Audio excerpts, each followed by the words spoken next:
This metal has a coca plant on it. That's kind of cool.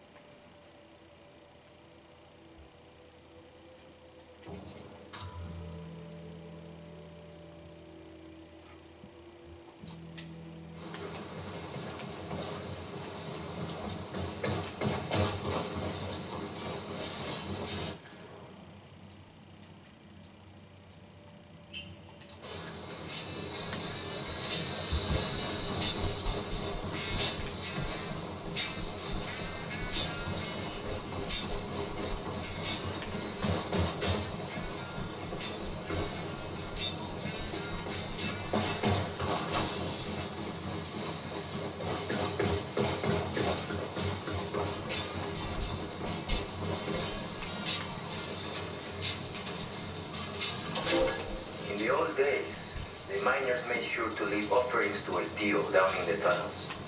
Little things, some tobacco or a handful of coca leaves.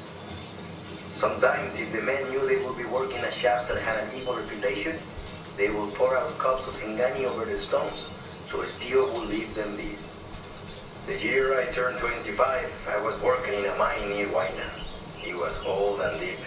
The timbers were rotted and its veins were nearly dry. Times were hard. There was so little coming out of the mine that people barely had enough to eat, much less feed El Tío.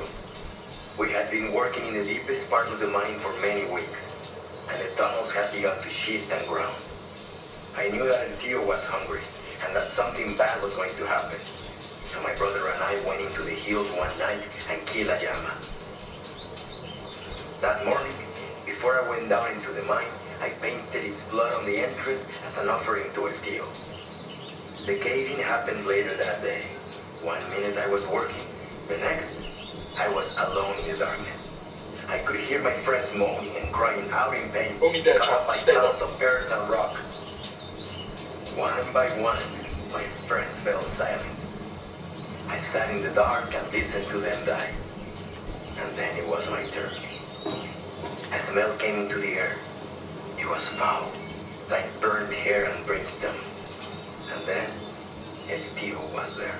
I couldn't see him, but I could feel him there in that tiny space, right in front of me.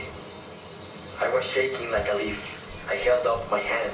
To this day, I don't know why, and I heard a sound, a soft, snuffling sound like an animal would make. I could feel hot breath on my palm as the devil bent close to me and smelled the llama blood staining my hand. The next thing I knew, I was in the hospital at La Paz. They told me I had been down in the mine for 15 days. No one could understand why I was still alive. But I knew. That is why I believe in El Tío de la Mina, and why I'll never go down into his realm ever again.